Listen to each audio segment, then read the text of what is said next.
فاتحہ۔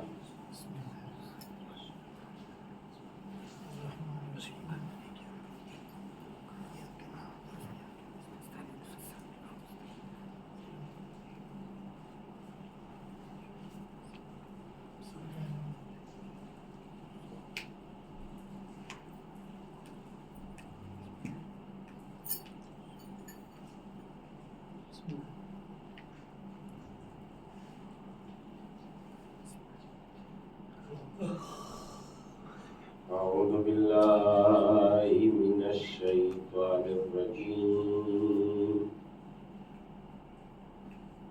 بسم الله الرحمن الرحيم. الحمد لله رب العالمين، والصلاة والسلام على أشرف الأنبياء والمرسلين وخاتم النبيين مولانا مقتدانا وهادينا وسيدنا أبي القاسم محمد. اللهم صل على محمد وآل محمد وعلى أهل بيته الطيبين الطاهرين المعصومين الغر الميامين الذين أذهب الله عنهم الرجس أهل البيت وطهرهم تطهيرا. اللهم صل على محمد وآل محمد. أما بعد فقد قال الله الحكيم في كتابه الكريم وهو أصدق الصادقين وقوله الحق. بسم الله الرحمن الرحيم. تلك حدود الله فلا تعتدوها ومن يتعدى حدود الله فأولئك هم الظالمون. صلی اللہ علیہ وسلم. اللهم صل على محمد وآل محمد. اس آیت کریمہ کی روشنی میں جو سورہ مبارکہ بقرہ کی 229ویں آیت ہے، جس میں ارشاد ہوتا ہے تلک حدود اللہ فلا تعتدوها، یہ اللہ کی حدیں ہیں، ان حدوں سے باہر نہ جاؤ. من یتعدی حدود اللہ، جو بھی اللہ کی حدوں سے باہر جاتا ہے، انہیں توڑتا ہے، فَأُولَئِكَ هُمُ الظَّالِمُونَ، تو ان کا شمار ظلم کرنے والوں میں ہوتا ہے. اس آیت کریمہ کے ذیل میں چونکہ ظلم سماجی زندگی کا اور انسان کا سب سے بڑا جو دشمن ہے وہ ہے ظلم. چونکہ ظلم سماج سے اس کی فکر کو چھین لیتا ہے، اور جب سماج انسان جب بے فکر ہو جاتا ہے، اس کے پاس اپنی کوئی فکر اور حرکت نہیں ہوتی، تو انسان کا شمار سوکھی ہوئی لکڑیوں کی طرح جنہیں جدھر بھی بکھیرا جا سکتا ہے وہ بکھر جاتی ہیں. انسان کا شمار اسی طریقے سے ہونے لگتا ہے. چونکہ ظلم انسان کی فکر کو چھین لیتا ہے، ان کی سوچ کو چھین لیتا ہے، ان کی صلاحیتوں کو چھین لیتا ہے. تو چونکہ ظلم سے متعلق قرآن مجید میں بہت ساری آیتیں ہیں جو ہمیں حکم دیتی ہے کبھی ظلم نہ کرنا، کبھی بھی ظلم کے قریب نہ جانا. اگر ظلم اتنا برا نہ ہوتا تو امیر المومنین علی ابن ابی طالب علیہ السلام نے اللهم صل على محمد وآل محمد جو نہج البلاغہ میں یہ جملہ، یہ فقرہ جو ارشاد فرمایا ہے، سنا تو 1000 مرتبہ ہے، پڑھا بھی 1000 مرتبہ ہے، لیکن آپ اس کی گہرائی پر اور اس کی حدوں تک پہنچنے کی کوشش کریں تو تب اندازہ ہوگا کہ واقعاً ظلم کتنا برا ہے. ظلم کتنا برا ہے تب اندازہ ہوگا. امام ارشاد فرماتے ہیں اگر ساتوں اقلیم، ہفت اقلیم یعنی ساتوں جہان، زمین و آسمان، چونکہ زمین و آسمان کی تعداد روایات و آیات قرآن مجید میں 7 زمینیں اور 7 آسمانوں کا ذکر کیا گیا ہے۔ 7 سماواتی طباقہ، اللہ نے 7 آسمانوں کو خلق کیا، ایک کے بعد دوسرا، دوسرے کے بعد تیسرا۔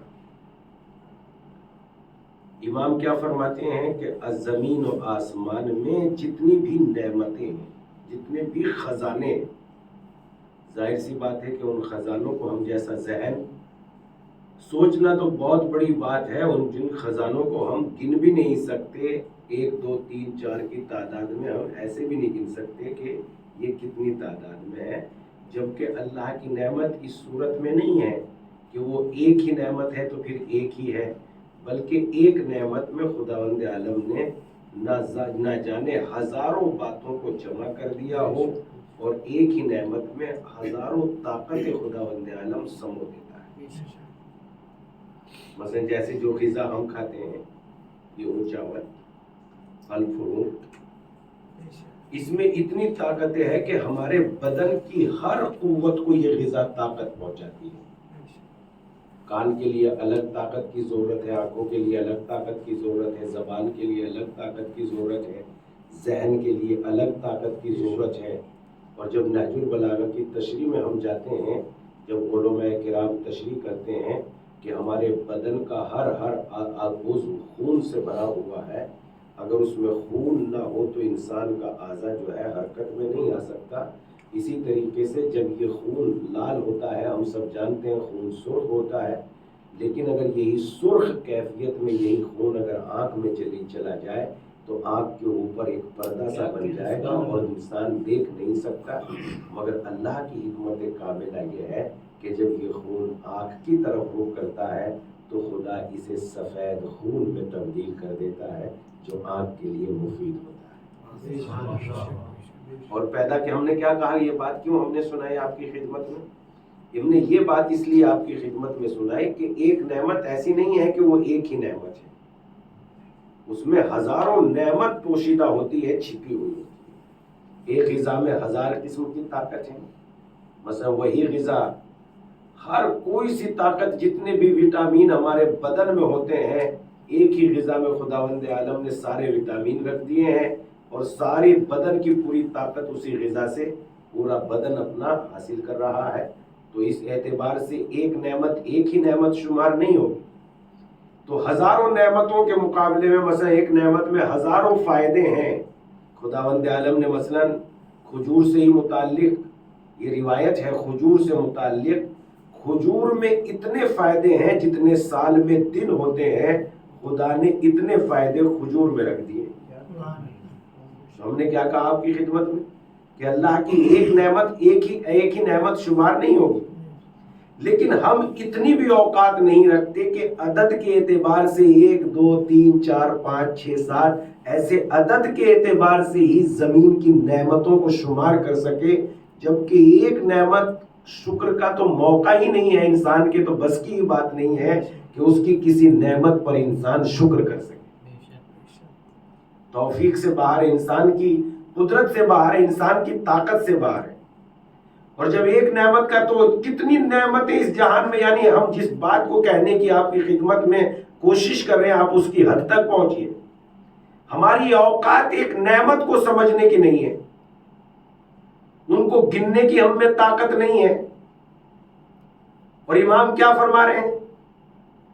اگر ساتوں جہان کی نعمتیں مجھے دے کے یہ کہا جائے کہ میں اتنا ظلم مان لوں جتنا چیونٹی کے منہ میں جاؤ کا چھلکا ہوتا ہے، تو میں یہ ساری نعمتوں کو تو رد کر سکتا ہوں، مگر اتنا بھی ظلم قبول نہیں کر سکتا۔ آپ اس بات کو دیکھیے، قرآن نے کیا کہا؟ دل کا حدود اللہ ہے فلا تعتدوها، دیکھو یہ اللہ کی حدیں ہیں، ان سے باہر نہ جانا۔ من یتعدی حدود اللہ فاولئک هم الظالمون، اور جو بھی اللہ کی حدوں کو توڑتا ہے وہ اس کا شمار ظالمین میں ہو جاتا ہے۔ لہذا ظلم، اسلام ظلم سے بے پناہ نفرت کرتا ہے۔ معاشرے میں جتنی بھی برائیاں وجود میں آتی ہے ان کا جو ہے لب و لباب ظلم کے اندر پوشیدہ ہے. حقوق کو پامال کرنا، انسان کی جو ہے مثلا محنتوں کو برباد کرنا، یا انسان کی فکر کے اعتبار سے ظلم کرنا، شعور کے اعتبار سے ظلم کرنا. بات کہاں تک پہنچ گئی تھی خطبے کی؟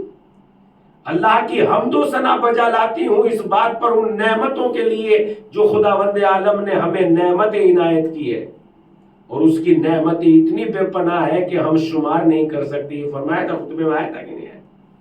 انسان ان کے سمجھنے سے قاصر ہے.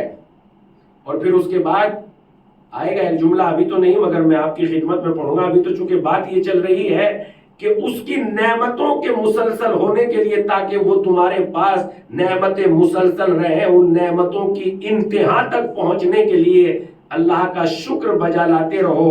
اس لیے کہ جب تم اللہ کا شکر بجا لاتے ہو تو خدا ان نعمتوں میں اضافہ بھی کر دیتا ہے، اور ان نعمتوں کو مسلسل تمہارے اختیار میں بھی دے دیتا ہے.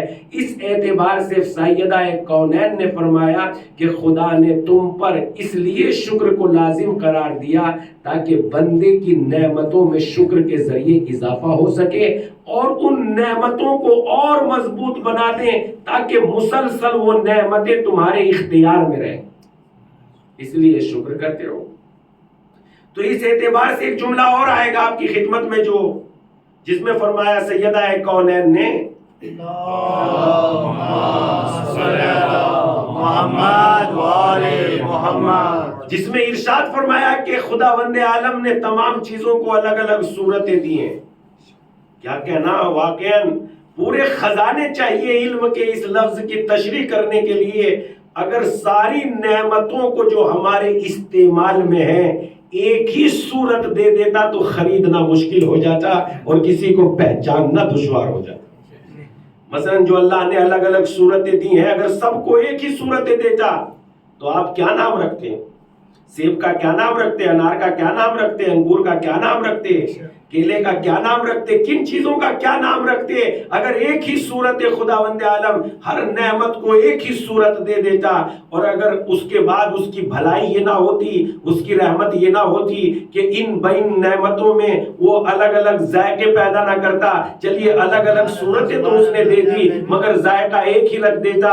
خدا کی قسم زندگی سے زیادہ موت کو پسند کرنے لگتے. مگر کیا کہنا اس رب کائنات کا جس نے الگ الگ صورتیں بھی عنایت کی ہے اور الگ الگ ذائقے بھی رکھ دیے ہیں. اپنی تو اوقات نہیں ہے کہ اس کی کسی نعمت کا شکریہ بجا لایا جائے. الگ الگ صورتیں پیدا کی. جتنا اس جملے پر غور کر سکتے ہیں آپ اتنا اس جملے پر اللہ نے ان باتوں کو اپنی نشانیاں قرار دیا ہے. سورہ مبارکہ روم کی آیت نمبر 22 میں ارشاد ہوتا ہے وَمِنْ آيَاتِهِ خَلْقُ السَّمَاوَاتِ وَالْأَرْضِ وَاخْتِلَافُ أَلْسِنَتِكُمْ وَأَلْوَانِكُمْ إِنَّ فِي ذَلِكَ لَآيَاتًا لِلْعَالَمِينَ. یعنی اللہ کی نشانیوں میں سے ایک نشانی یہ ہے کہ اس نے زمین و آسمان کو خلق کیا اور تمہاری صورتوں کو، تمہاری شکلوں کو الگ الگ بنایا اور تمہاری زبانوں کو الگ الگ بنایا. اور اس کے بعد یہی بات بالکل سیدہ نے کونین فاطمہ نے، سیدہ کائنات نے مثلا نعمتوں کے سلسلے میں فرمائی ہے کہ اس اللہ کی حمد ہے جس نے اشیاء کو، جس نے چیزوں کو الگ الگ صورتیں عنایت کی ہیں، الگ الگ شکل عنایت کی ہے. تو اس اعتبار سے ذرا غور کریں کہ اللہ نے اگر ایک ہی صورت دے دیتی، مثلا کیا یہ آیت ہم نے کیوں پڑھی؟ اس لیے کہ مفسرین نے اس کے ذیل میں لکھا کہ جب دو بھائی ایک ہی صورت کے ہو جاتے ہیں تو غیر تو کیا دھوکا کیا پہچانیں گے، ماں دھوکا کھا جاتی ہے جسے دھوکا نہیں کھانا چاہیے. چھوٹے کو بڑا کہتے ہیں. انہوں نے حکایت لکھی کہ بیمار بڑا ہوا اور ماں نے چھوٹے کو دوا پلا دی، اس لیے کہ دونوں ایک ہی صورت کے تھے. تو جب دونوں ایک ہی صورت کے تو ماں دھوکا کھا جاتی ہے. اگر مثلا وہ ساری نعمتیں ایک ہی صورت میں خلق کر دیتا تو انسان کی اوقات ہے کہ نعمتوں میں تمیز پیدا کرتا. ایک اچھی صورت کی ہوتی کیا پتا، لانا چاہتا تھا لہسن اور لے آیا جا کے ادرک، مثلا لانا چاہتا تھا سیب اور لے آیا جا کے انگور، مگر انسان کو پتہ ہی نہیں چلتا۔ مگر خدا کی حکمت کاملہ یہ ہوئی تاکہ انسان اس کا نام الگ الگ رکھ سکے۔ اللہ نے الگ الگ چیزوں کو، الگ الگ نعمتوں کو الگ الگ تصویریں دے دی، الگ الگ رنگ دے دیا، الگ الگ پہچان دے دی تاکہ انسان ان صورتوں کو پہچان سکے۔ اور جب پہچان میں آ جائے گا تو ایک دن مثلاً اور پھر وہ نعمتیں، آج آپ کا دل کر رہا ہے کہ آج سیب کھائیں گے، دوسرے کا دل کر رہا ہے کہ کیلا کھائیں گے، تیسرے کا دل کر رہا ہے کہ انگور کھائیں گے۔ اگر مثلاً یہ الگ الگ صورتیں نہ ہوتی تو نہ کسی کا دل کیلے کو کرتا، نہ کسی کا دل سیب کو کرتا۔ ارے اللہ کی کیسی حکمتیں ہیں کہ اس نے الگ الگ صورتیں پیدا کر دی۔ بس انسان کا کمال یہ ہے کہ ان نعمتوں کی بقا کے لیے خدا کا شکریہ بجا لاتے رہو۔ ان نعمتوں کی بقا کے لیے، چونکہ جب ہم خدا کا شکر کرتے ہیں تو خدا ان نعمتوں کو مضبوط کر دیتا ہے، مضبوط۔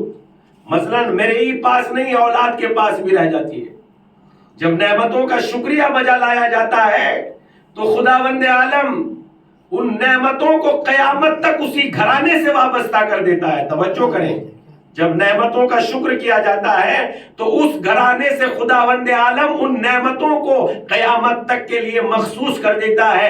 ضروری نہیں ہے کہ نبی کا بیٹا نبی ہی ہوگا، علی کا بیٹا امام ہی ہوگا، ضروری تو نہیں ہے، مگر جب انہوں نے دونوں نے اللہ کا شکر عنایت کیا تو خداوند عالم نے قیامت تک کے لیے امامت کو فاطمہ کی نسل میں اس لیے رکھ دیا کہ جو بھی فاطمہ کو دیا پروردگار عالم کا شکریہ بجا لاتی رہی اور سجدہ پروردگار میں سر رکھتی رہی۔ اور اس کے بعد حسن و حسین ہی نہیں دیے، حسن و حسین کے بعد جو قیامت تک آنے والا امام ہے اس کو بھی سیدہ کی نسل میں قرار دے دیا۔ اور جب فاطمہ نے یہ سنا کہ وہ آخری مہدی موعود میرے ہی خاندان سے ہوگا تو جناب فاطمہ کے چہرے پہ مسکراہٹ پیدا ہو گئی۔ یعنی یہ اس بات کی دلیل ہے اگر شکر بجا لاتے رہے تو قیامت تک خدا اس نعمت کو خاندانوں میں عام کر دیتا ہے، میرے بعد میری اولاد کو، اولاد کے بعد اولاد کو، یہاں تک کہ قیامت آ جاتی ہے مگر خدا نعمتیں نہیں چھینتا۔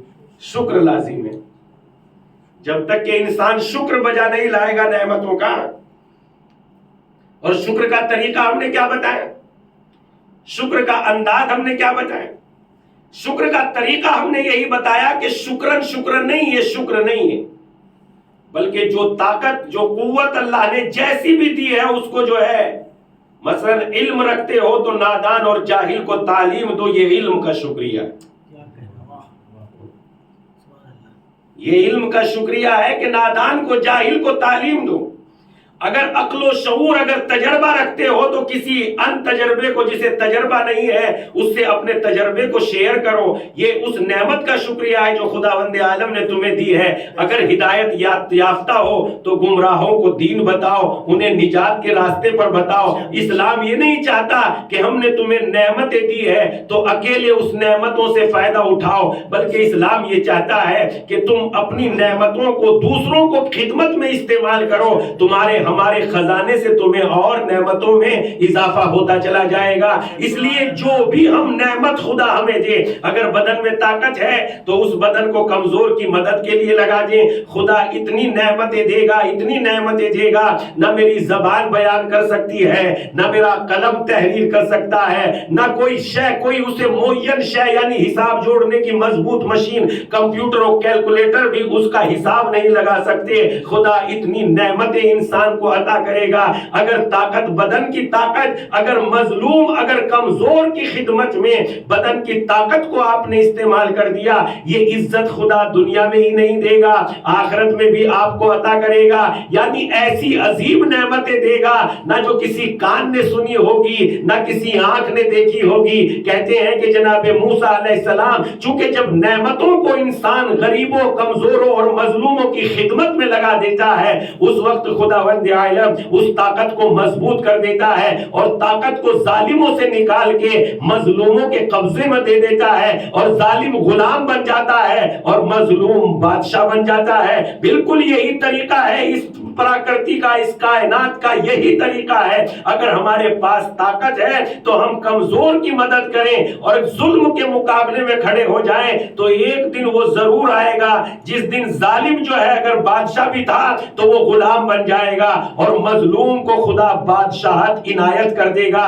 اس کی بہت ساری دلیلیں ہمارے پاس ہیں. بنی اسرائیل پر ظلم کیا فرعون نے اور خدا نے چاہا کہ ایک نجات دہندی کو پیدا کر دے, لہذا فرعون کے ہی گھر میں فرعون کے ہی ہاتھوں سے اس حکومت چھیننے والے انسان کو اللہ نے فرعون سے ہی اپنا کام لے لیا, جناب آسیہ سے اپنا کام لے لیا. بلتے رہے جناب موسیٰ علیہ السلام, کسی کو مقصد کا پتہ نہیں تھا مگر خداوند عالم کی برکتوں سے جناب موسیٰ تعلیم دیتے رہتے تھے. کچھ ہم خیال لوگ پیدا ہو گئے تھے حضرت موسیٰ علیہ السلام کے. جلدی جلدی سن لیجئے اور میرے ساتھ رہیے گا. حضرت موسیٰ علیہ السلام کے کچھ ہم خیال لوگ پیدا ہو گئے تھے. لہذا ایک روز جھگڑا ہوا. کہتا ہے قرآن مجید جب ایک دو میں جھگڑا ہوا, ایک قبطی تھا اور ایک سبطی تھا. یہ قبطی اور سبطیوں میں فرعون نے دو حصوں میں بانٹ دیا تھا. ایک قبطی یعنی قبطی فرعون والے اور سبطی یعنی جناب عیسیٰ علیہ السلام والے سبطی کہلاتے تھے. تو ایک قبطی نے سبطی کے ساتھ لڑائی کی. اس سبطی کی محبت میں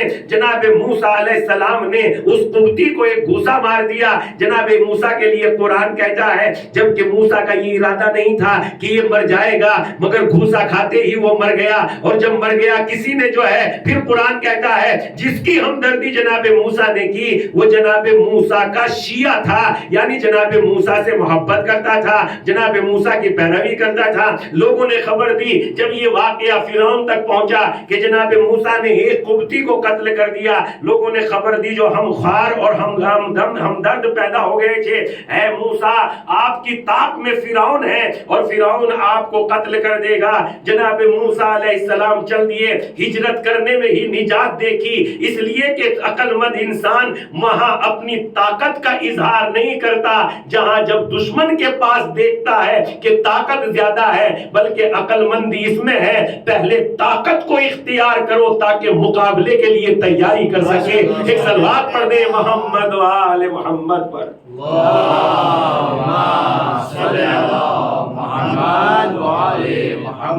عقل مند انسان کبھی بھی طاقت کا اظہار اپنے سے زیادہ طاقتور والے کے سامنے نہیں کرتا. آپ نہتے ہیں سامنے والے کے ہاتھ میں بندوق ہے, آپ پکڑ رہے ہیں, آپ جو ہے ہٹ رہے ہیں اپنی طاقت کے زوم میں, وہ ایک سیکنڈ میں ایک کھٹکے میں آپ ہماری زندگی کا خاتمہ کر دے گا. تو اس کے سامنے نہیں اکڑنا چاہیے, نہیں ہٹنا چاہیے, بلکہ عقل مندی اسی میں ہے کہ جتنی جلدی ہو سکے جس طریقے سے ہو سکے. ارے حد تو یہ ہے اسلام نے آپ کی زندگی کو بچانے کے لیے اپنے قانون کو پیچھے ہٹا لیا اور آپ کی زندگی کو بچا لیا. اپنی زندگی کو دیکھو تو صحیح کہ اسلام کی نگاہ میں آپ کی زندگی کتنی قیمتی ہے. میں نے کیوں یہ لفظ استعمال کیا کہ اسلام نے اپنے قانون کو پیچھے ہٹا لیا, آپ کی زندگی کو آگے بڑھایا. اسلام نے کہا شراب حرام ہے, اسلام نے کہا سور حرام ہے, اسلام نے کہا سود حرام ہے, اسلام نے کہا بیاض حرام ہے, اسلام نے کہا رشوت حرام ہے. لیکن جب ایسی جگہ پہنچ جاؤ جہاں تمہاری جان خطرے میں ہو, یا تو شراب پیو ورنہ گولی مار دیں گے, اس وقت اسلام نے کیا کہا, اپنی جان کو بچانے کے لیے شراب پی لینا. اس لیے قانون پر بعد میں بھی عمل ہو سکتا ہے, زندگی بچ گئی تو عمل کرو گے نا, اگر زندگی ختم ہو گئی تو عمل کہاں سے کرو گے. تو ایسے سامنے جہاں طاقت نہ ہو آپ کے پاس وہاں بالکل ہٹنے کی ضرورت نہیں ہے, وہاں بالکل اکڑنے کی ضرورت نہیں ہے. ہمدردی کے ساتھ, اچھے سے اچھے سلوک کے ساتھ بالکل اپنے سر جھکا کے نکل جائے, کوئی دقت نہیں ہے. اس کے بعد جناب موسیٰ نے اس میں ہجرت, یاد رکھیے آپ نے کیا کہا, اگر اللہ کی نعمتوں کا شکریہ ادا کرتا ہے انسان, کمزور کی مدد کرتا ہے, تو خدا ان نعمتوں کو مسلسل اس کے خاندان میں ہمیشہ کے لیے اس کے خاندان میں ان نعمتوں کا اضافہ کر دیتا ہے اور ان نعمتوں میں زیادہ برکتیں عطا کر دیتا ہے. آگے بڑھے جناب موسیٰ, توجہ رکھیے گا. جناب موسیٰ آگے بڑھتے ہیں اور آگے بڑھتے ہجرت کرتے چلتے کئی روز ہو گئے جناب موسیٰ علیہ السلام کو جنگلوں میں چلتے. دور سے کئی دن کے بعد, 10 20 دن چلنے کے بعد